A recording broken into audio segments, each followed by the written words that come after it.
It is so nice to see so many familiar faces, and thank you for being inside here on such a beautiful day outside. Today I would like to talk about the joy of taking refuge. In Buddhism, at the beginning of retreats, often at the beginning even of a practice session, we do what is called taking refuge. It's done 3 times. It's often done rather automatically, without much heart or forethought. And we take refuge in 3 things. We take refuge in the Buddha, we take refuge in the Dharma, we take refuge in the Sangha.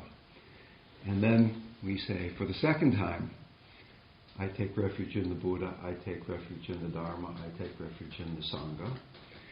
And then, guess what? For the 3rd time, we say, I take refuge in the Buddha, I take refuge in the Dharma, and I take refuge in the Sangha.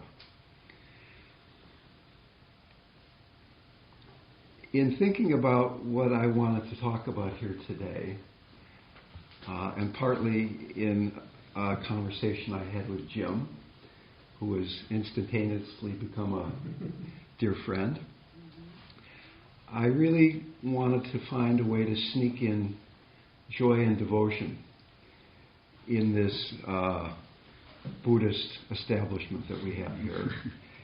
And usually when I talk, I don't make any notes because I just talk out of my heart and off the top of my head. But when I talk to Buddhists, I think I have to make some notes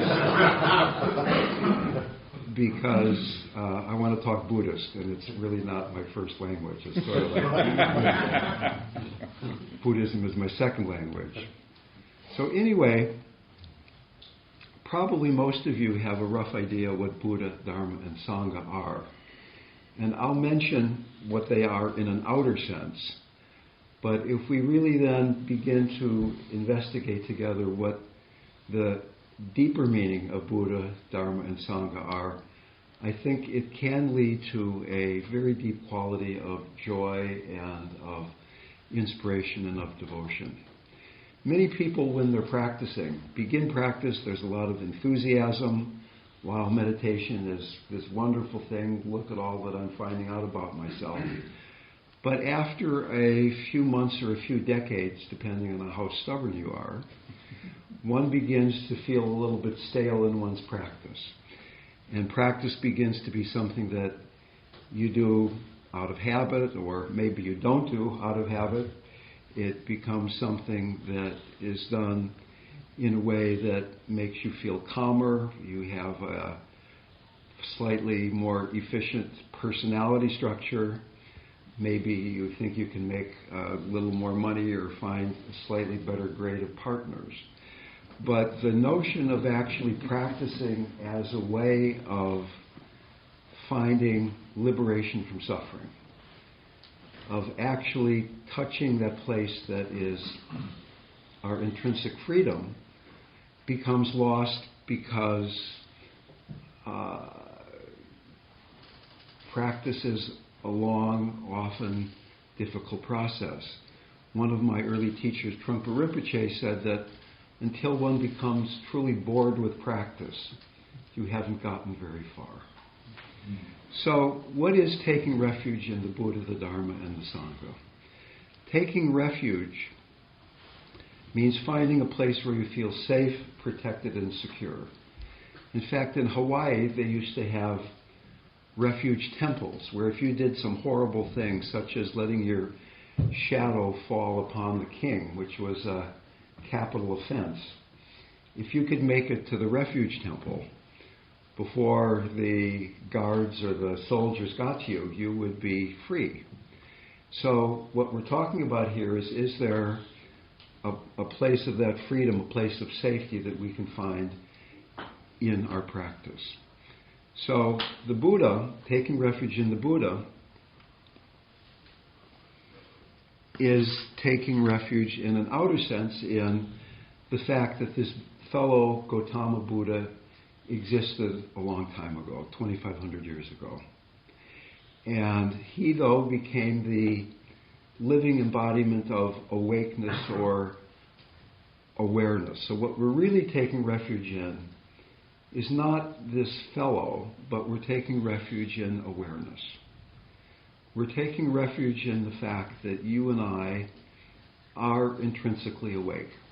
And in fact, all of the spiritual traditions say that enlightenment isn't something that we find or that we create, but it is in fact who we are already, we have just forgotten. That in this moment, Sunday morning here at a little after 11 o'clock, we are enlightened, we are awake. We may be identified with ego structure in a way that makes it difficult to experience that in a moment-to-moment way. But there is nothing to be found. And as long as we look outside trying to find that, we're really looking in the wrong direction. Here are some quotes from some of my favorite enlightened people. One fellow, Wei Wu Wei, said, "What you are looking for is what is looking." Another teacher, Swami Nityananda, said, "Be peaceful, I am everywhere." And my Guru Maharaji said, "The best form in which to worship God is every form." Okay, so what these people are saying is that sense of freedom is here right now.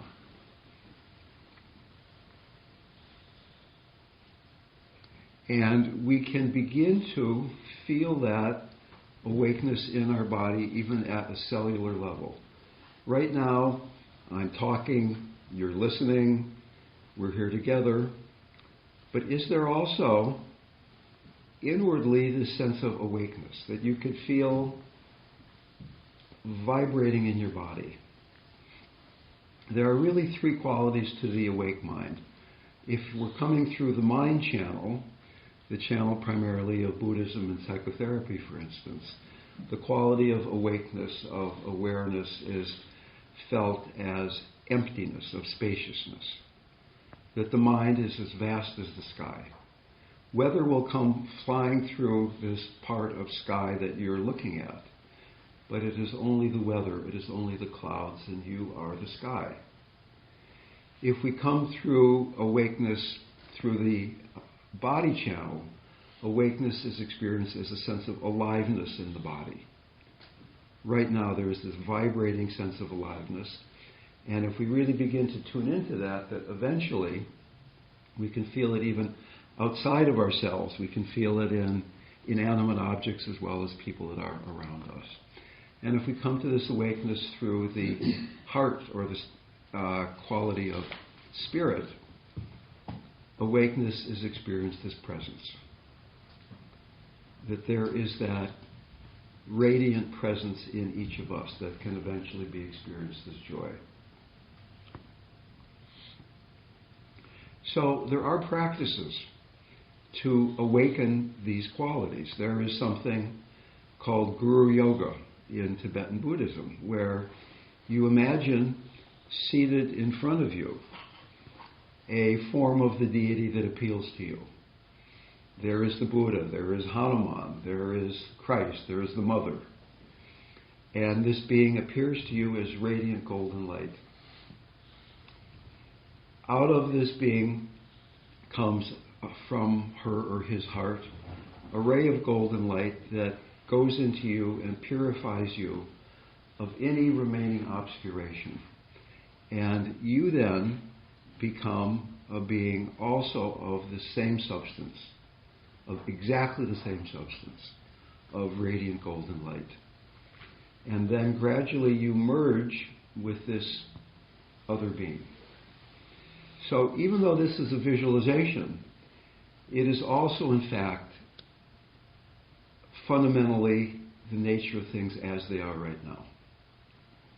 Right now, you and I and the Buddha are made out of exactly the same substance, of pure awareness, of consciousness. There is nothing we can do. There's no amount of alcohol you can drink or drugs you can take or TV you can watch that will separate you from your identity as pure awareness.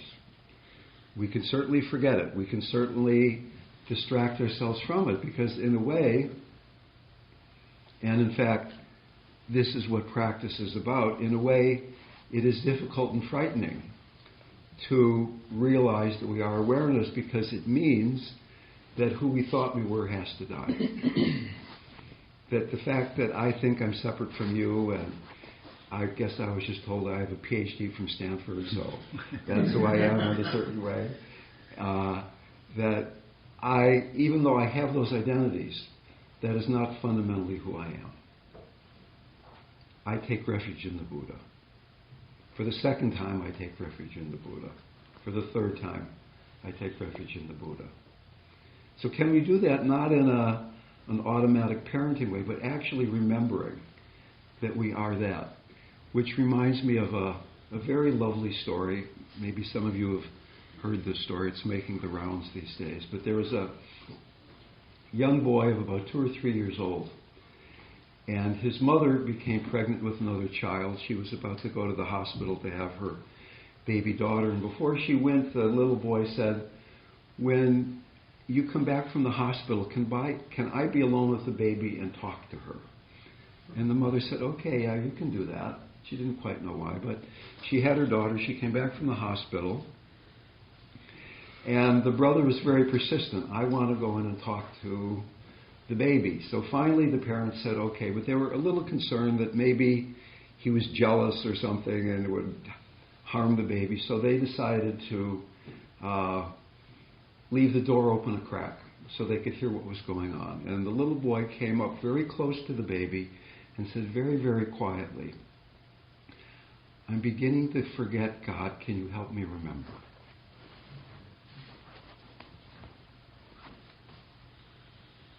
I take refuge in the Buddha. Okay, moving on to the Dharma. Taking refuge in the Dharma. The Dharma, on the outer level, is the body of the Buddha's teaching, or the Christ teaching, the true teaching of all religions. The Four Noble Truths, the facts of karma and impermanence and suffering, all those things that we can read about in the books. And taking refuge in the fact that there is this path that so many people have been upon and many people have trod to a point where they found a great deal of freedom. That's a wonderful thing to take refuge in. There is this body of teaching, this body of truth. So we're not just taking refuge in the Dharma, we're essentially taking refuge in the truth. And in fact, all religions are starting out by saying, I'm taking refuge in the fact there is freedom, I'm taking refuge in the truth, and we'll get to the Sangha in just a second. So basically, taking refuge in the Dharma has a deeper level of taking refuge in the fact that we're living in a lawful universe, that things are unfolding in a way that can be talked about in terms of there's karma, there's impermanence, there's dukkha or suffering. But there's even a deeper level of taking refuge in the Dharma. That right now, in this moment, the Dharma is unfolding for each one of us. That whatever appears right in your face or in my face is your Dharma in that moment. That the absolutely perfect event, the only possible event in your life that could be appearing now to lead you to the next step on your path to awakening is exactly what's happening. So that we can begin to let go of the self-improvement project. We can begin to let go of trying to fix things or manipulate things. Some of you in the back row are having a hard time doing that. And I understand why when I look at the two of you.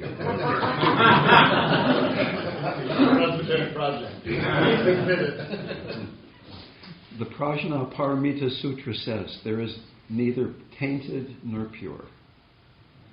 One time, my friend Ramdas was with our teacher Maharaji, and Ramdas said, "Maharaji, I feel so impure."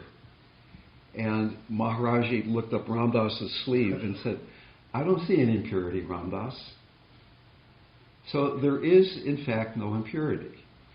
That is the Dharma. That there is this teaching, there is this perfection, that we can trust awareness itself. That just by being present to this moment, to this simple moment of us being together, is absolutely all that we need to move toward full awakening.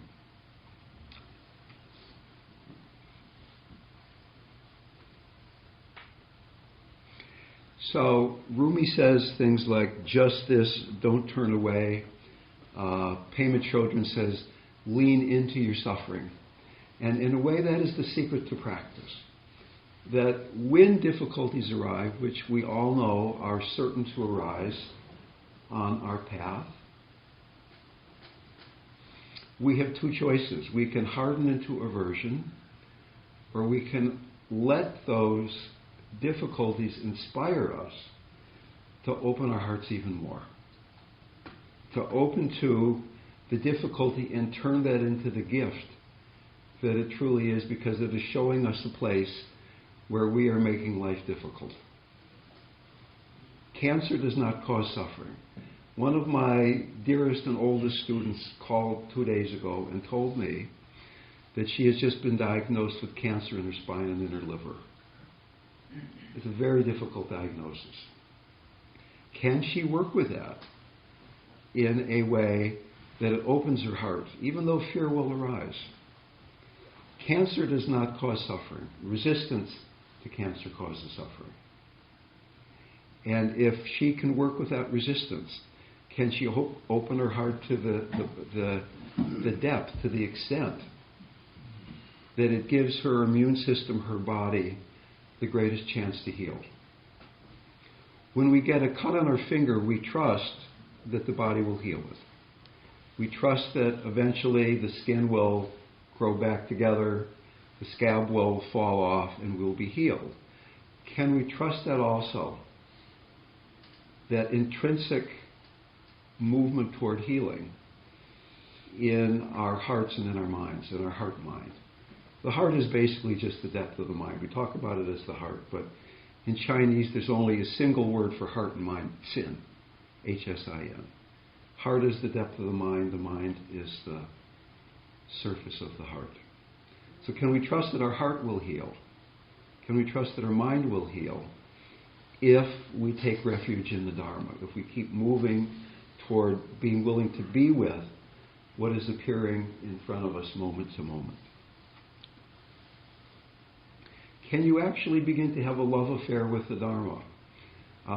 It's easy to have a love affair with a person, with God, with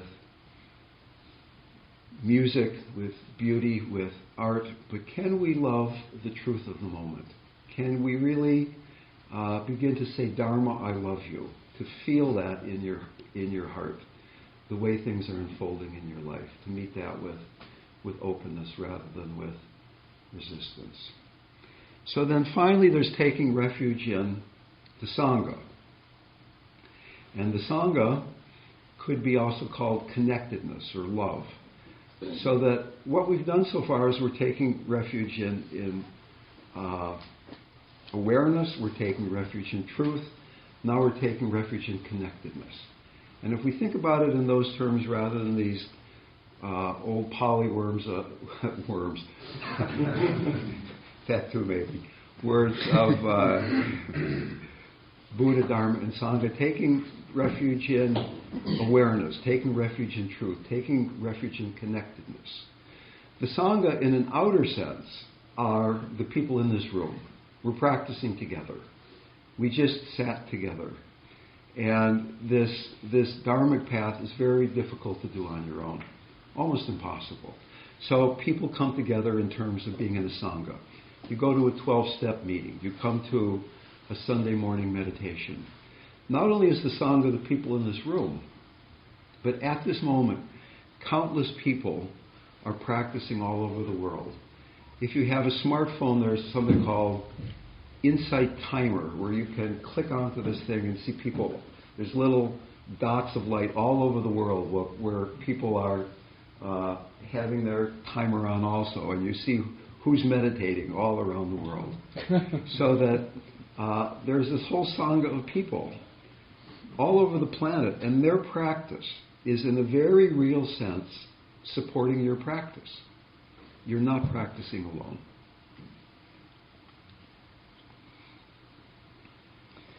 So that we're taking refuge in the way that we are connected.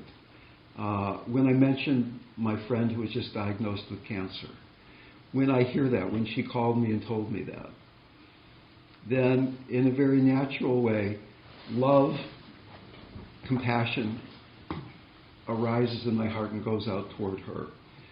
We're loving each other, and that connectedness in love supports our practice.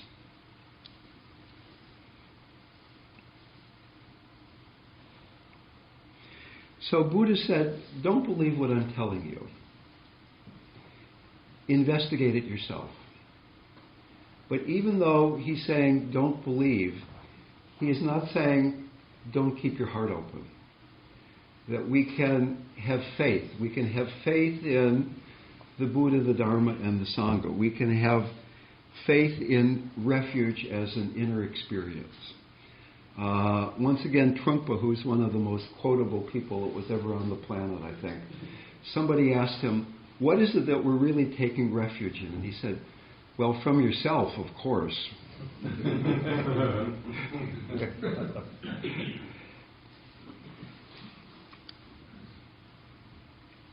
So it's not faith in something outside of ourselves. It's really faith in this quality of the awareness, the truth, the love that we each have.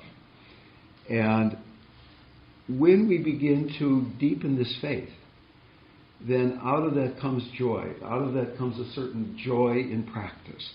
So that we're not practicing because we're suffering, we're trying to make suffering go away, but there is a certain joyfulness. There's a joyfulness in being quiet. There's a joyfulness in movement. There's a joyfulness in being with other people on the path.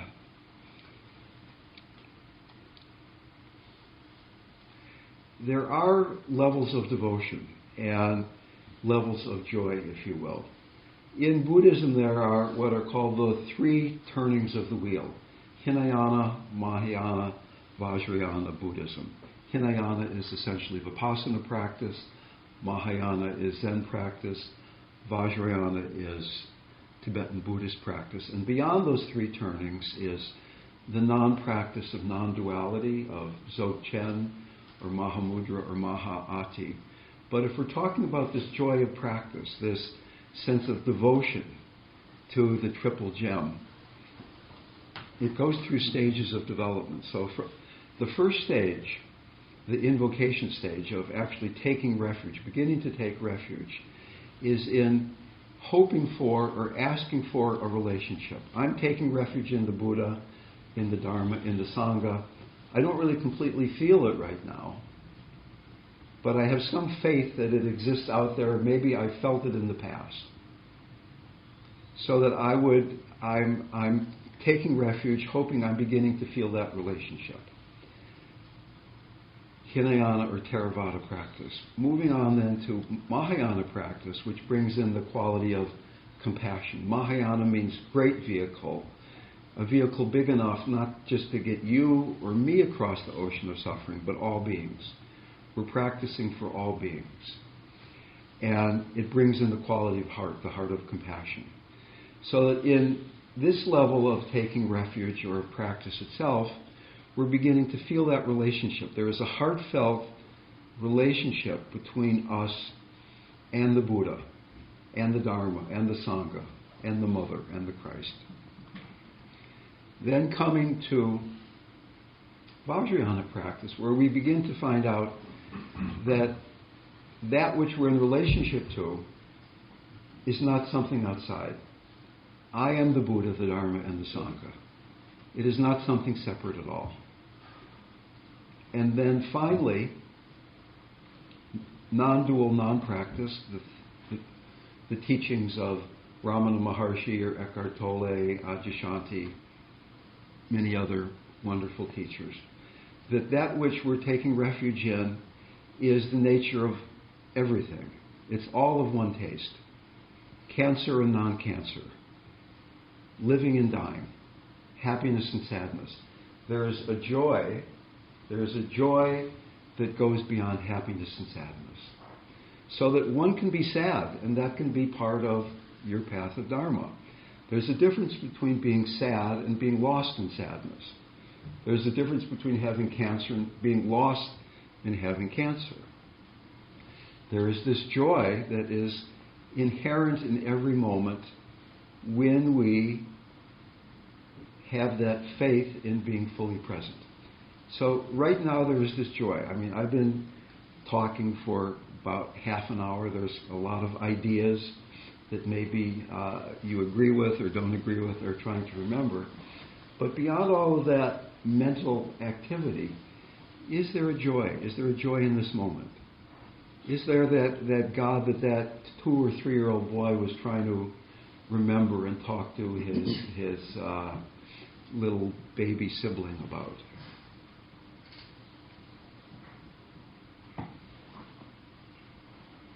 So, to the extent that we can practice with faith and with confidence in the triple gem, in the Buddha, the Dharma, and the Sangha, then this joy will begin to arise. And one can make a practice out of that. In this moment, can one be 75% with the joy, this quiet joy, that is intrinsically part of each moment? And then there's 25% of you that's out here. We're in this room together. There's a whole bunch of people in the room, listening, talking, understanding. But most of our being is focused on that joy. And in fact, we're connected in that joy. And in fact, beyond that, we're one in that sense of joy. Ramana Maharshi said, "Devotion is nothing more than knowing oneself." So Rinpoche said, devotion is unbroken receptivity to the truth.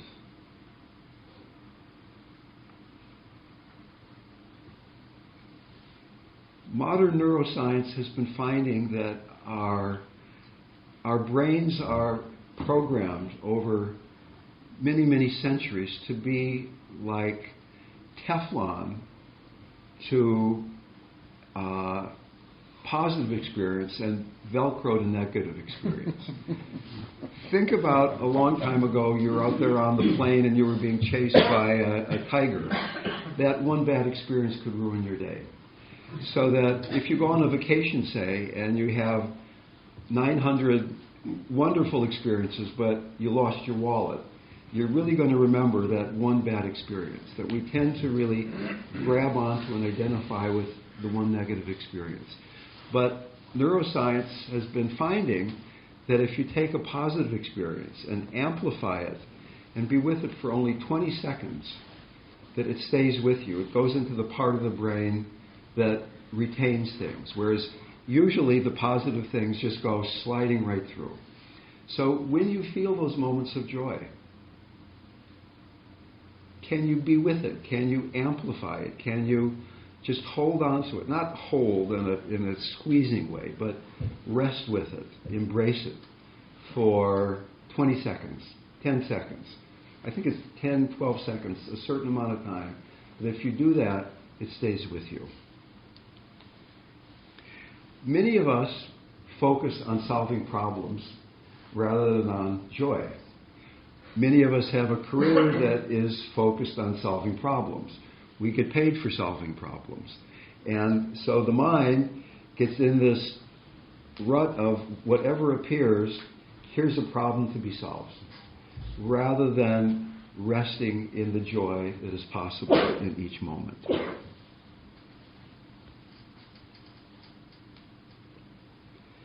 The Sioux Indian have a quote, "Sometimes I go about pitying myself while all the time I'm being carried by great winds across the sky." Sometimes I go about pitying myself Well, all the while I'm being carried by great winds across the sky.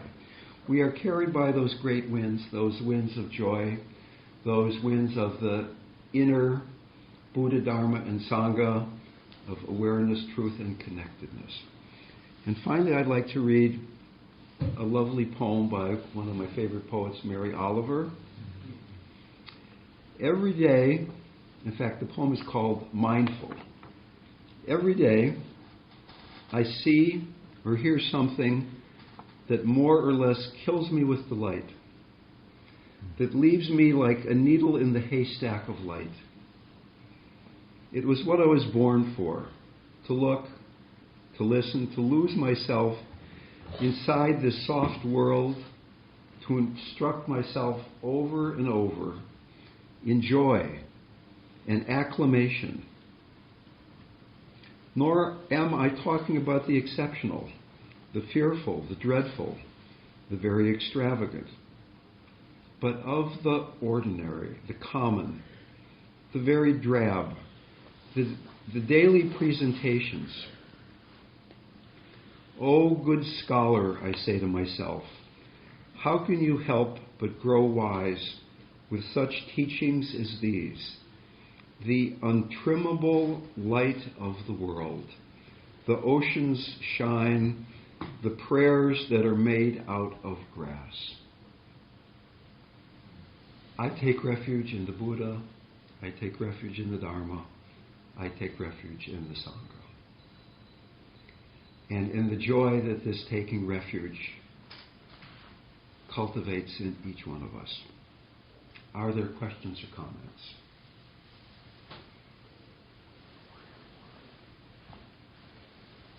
Tom. Thank you, Dale. You're welcome.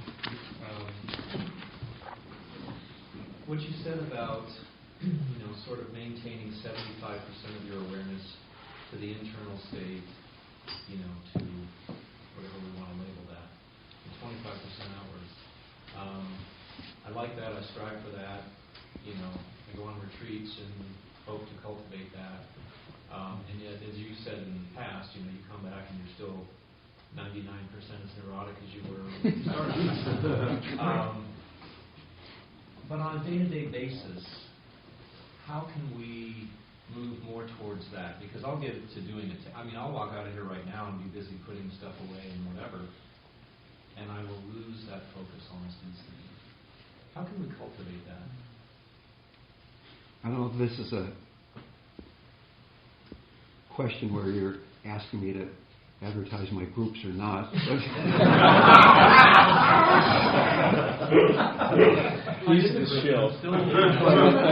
But it does seem like a perfect setup here. So, these ancient teachings of Buddhism and Hinduism were developed thousands of years ago by and for people who were grounded, centered, unneurotic, and love their mommy and daddy. Okay. Is that anybody in this room? Okay. So, in these groups that Tom and Jim and previously Roy and some other people in the room attended, we investigate that question. I find for myself that I get a lot of my information about how I can't stay in a joyful place by being with what it is that's going on in my body. And the Dalai Lama, on his third visit to America, said, now I'm beginning to understand you Americans don't like yourselves. It's assumed in a lot of these practices that we like ourselves, that we can begin this great project of letting go of identification with our separate ego structures that we have constructed perfectly to avoid our deepest woundedness and fears, and begin instead to identify with joy or with true nature or Buddha nature or Christ consciousness. And when we begin that big project from the standpoint of being ungrounded and uncentered and neurotic, things get very messy pretty quickly for most people. Practice becomes stale, it becomes frustrating, and this joy that I'm talking about, although we experience it occasionally, may be a perfect moment at the beach or through serendipity, a wonderful meditation, or you're with your best friend and had a perfect meal or something, but it's not an easy quality or experience to awaken in the moment on cue. So that I find by going back to the very beginning of practice, actually taking refuge in the body. What would it mean to take refuge in the body? It would mean getting grounded and centered. The earliest developmental stages that a child goes through, from 0 to 2 is getting grounded, 3 to 5 or 6 maybe is learning to be down in your belly, being centered in the heart, the place from which martial arts are done. So what we're talking about here is doing the martial art of life. Can we right now be, rather than up in the head and off balance, top heavy, can we be down in the lower part of the body as a way of then supporting eventually the open heart? So the lower part of the body feels like a mountain. It's stable. It's unmoved by the winds of change. And then the sky-like heart, the vast heart, can have clouds of emotion coming through it, clouds of activity, of going out into the outer room and having to do Tom's activity after the talk here. But you're the sky. You're not the clouds going through the sky. So your question is a wonderful question, but the answer is more practice. I mean, it is cultivating a couple of qualities that I find are very important and rarely talked about. The qualities of humility and flexibility. That we have to be humble enough to admit that we're stuck, that we're caught, that we're lost, and flexible enough to keep turning our practice back to what it is that's going on now rather than what we think it should be.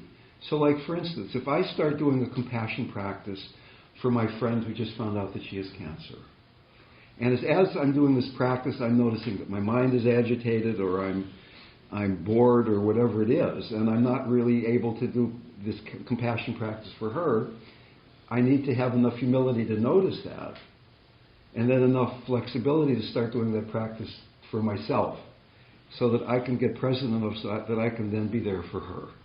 But if I keep butting my practice up against this wall of trying to do something that I'm not able to do, I'll get frustrated and will probably quit. Other comments or questions? Yes. Oh, this is a different. Thank you so much for sharing your teachings and your lessons. You're most welcome. Of the joy of everything. I'd like something that's been coming up for me, people I've been involved with,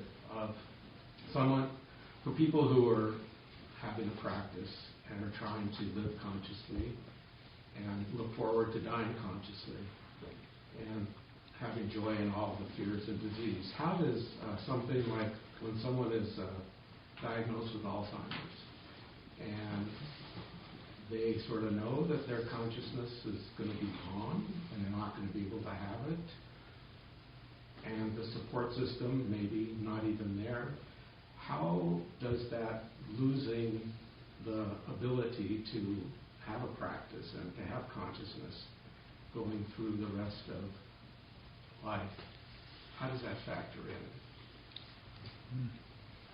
That's a wonderful question. And I would suggest, first of all, though, that they don't lose consciousness.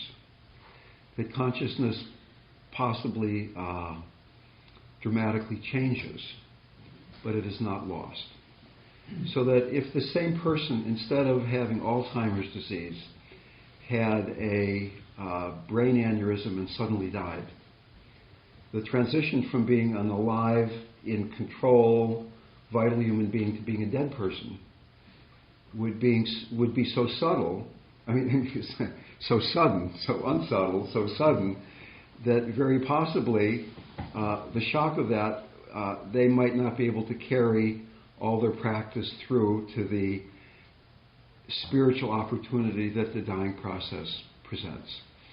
But here's somebody who is gradually losing the ability to be in control, to understand, to take care of themselves in certain ways.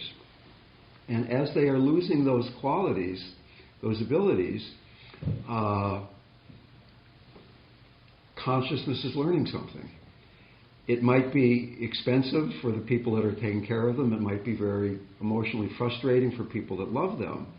But from the standpoint of consciousness, the function of consciousness is to grow and change. It doesn't care how long it takes or how much it hurts.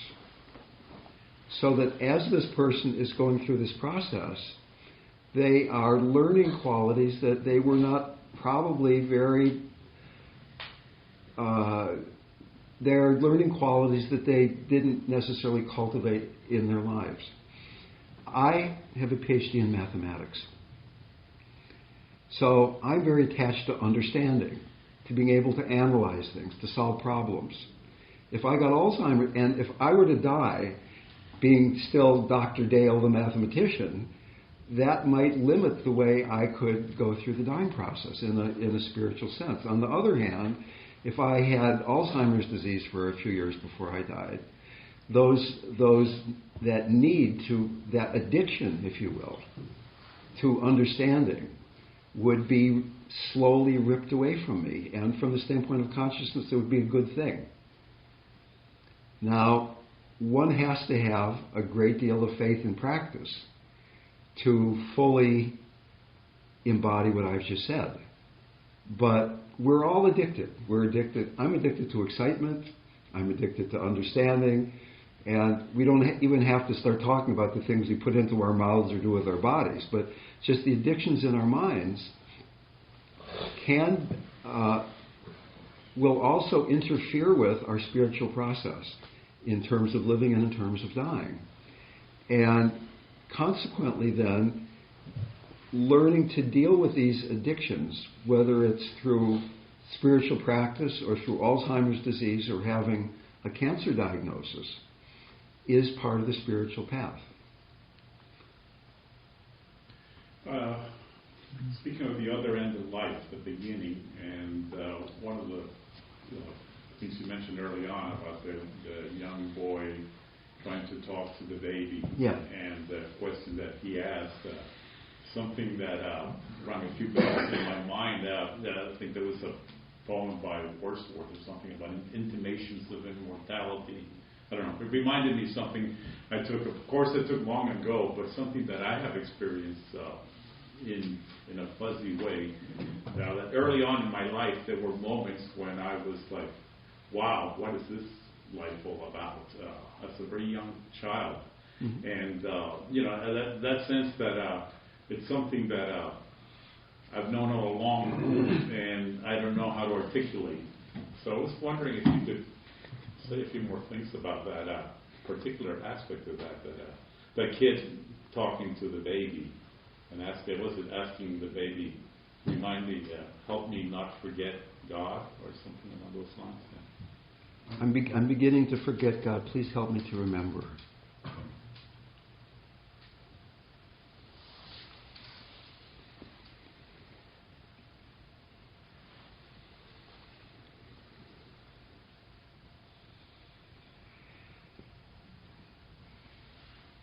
I think we all have an inner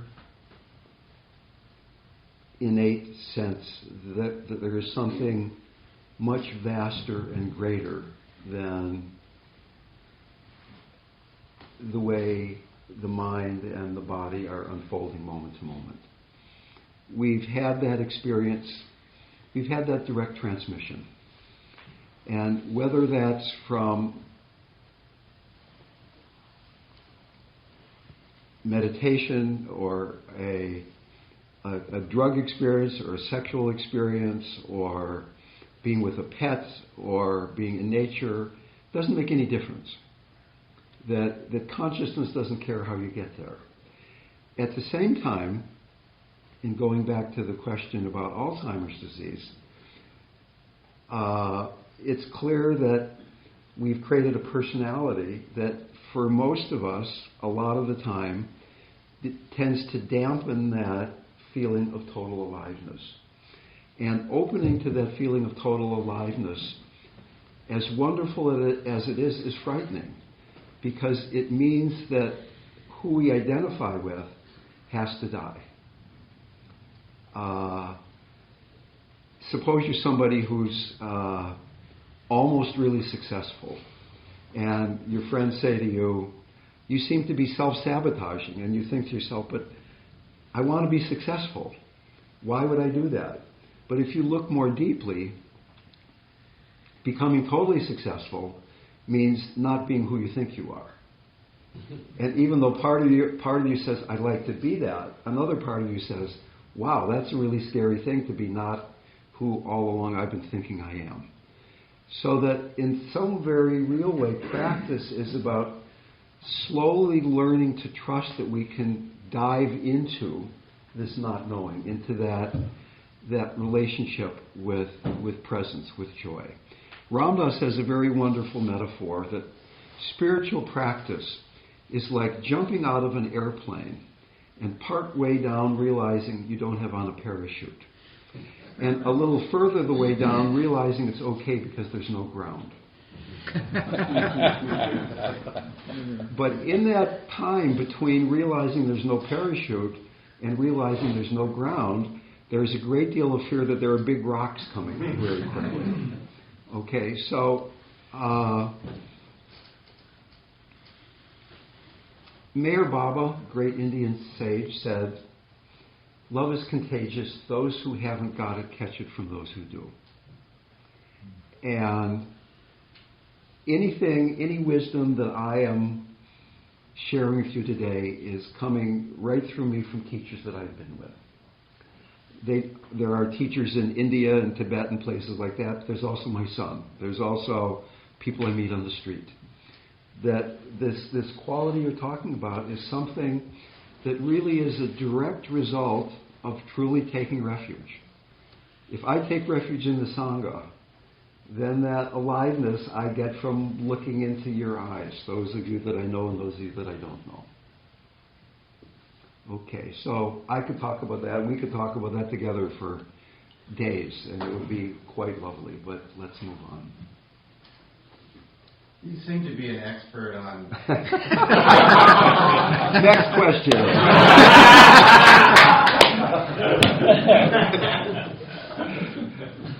Could you start over? On, having experience with people as they're dying, or whatever, being around a lot of people that are facing death.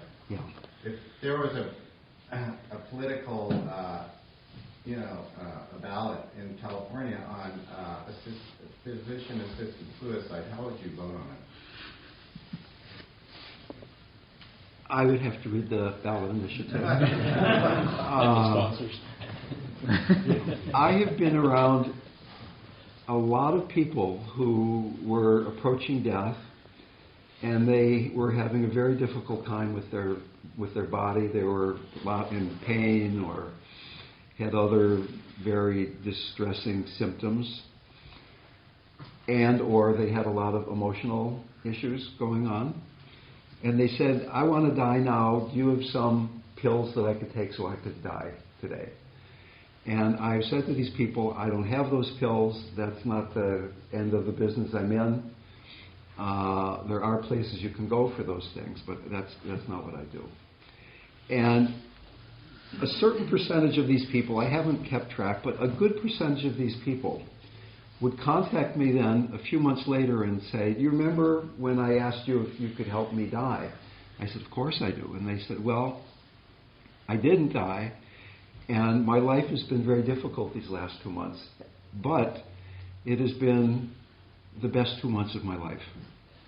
And I'm so glad that I didn't take my life as a way of trying to avoid suffering.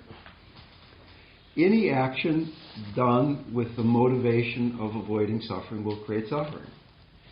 And if you want to avoid suffering by taking your life, and you have really thought about this and meditated upon it, and you're not doing this in a totally reactive way, and have made this choice consciously, and then choose to do it in a way where you're doing it with great care, I don't think the government should have the right to say, no, you can't do that.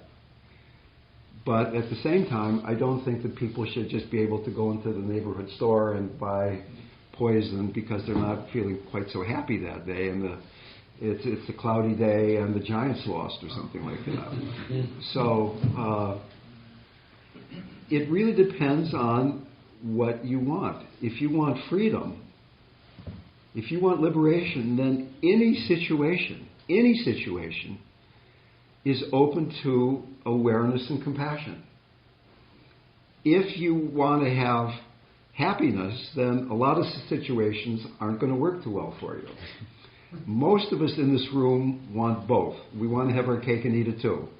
We want to have freedom, but we don't want it to hurt too much along the way. Good luck to us. I mean, it's going to. There are choices that are going to have to be made, and again, we're going to have to look at the places where we're not wanting to look at the truth of the moment, that it's too bright. Not only are we talking about looking at suffering, but we're talking about looking at love. We're talking about looking at joy. You felt that pure, deep love so many times in your life, I am sure. And yet, again and again, after we die into love, 20 seconds later we're thinking about what's for lunch. The Tibetans say that when you die, the light of your true nature appears, but it is as bright as 1,000 suns. And if you have not gotten a bit used to looking at the bright light of joy, of love, of our true nature, then that light will be too bright, as it often is in our daily life, and we turn away from it. And that turning away, just as turning away from suffering, turning away from joy, creates further karma. Once again, there's no rush. Any other remarks or questions? They would have time for one more. So.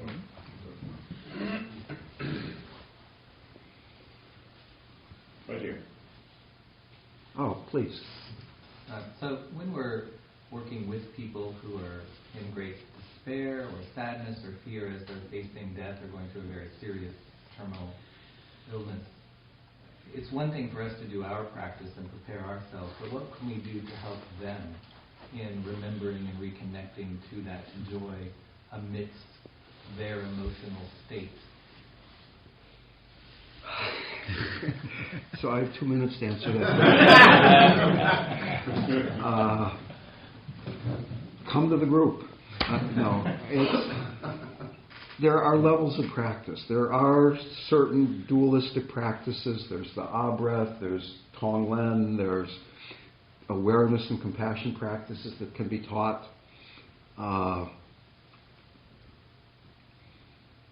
But there is also non-practice. There is the quality of being that you bring to the bedside or the table side of this person that you're talking to. And I was accused just recently of being an expert in doing this work. And I try not to be. Because as soon as I'm an expert, as soon as I'm Dr. Dale, the Executive Director of the Living Dying Project, and I'm here to help you, then it profoundly limits the way that you and I can connect. And if I can come in and be... Let me start that sentence over again. The Dalai Lama says that one of the defining qualities of compassion is the ability to equalize and switch yourself with another human being. And if in any way I feel less than or greater than you, then in that moment compassion becomes impossible. And the mind creates the abyss, the heart crosses the abyss. The heart of compassion is what crosses the abyss. So for me to be with this hypothetical person that we're talking about means being there in a heartfelt way, and a heartfelt way that leads them to going even beyond dualistic heart, but non-dualistic heart, where you and I are in this together. And in that way, then, the place in you and I that does not die, that is beyond suffering, is being awakened between us. Can we do that right now? Do we have to wait till we get that diagnosis?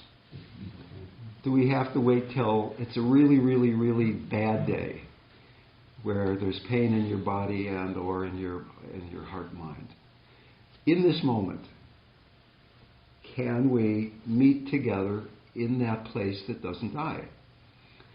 And if we can, then yes, all of the vicissitudes of life will continue to arise, but we take refuge in the Sangha.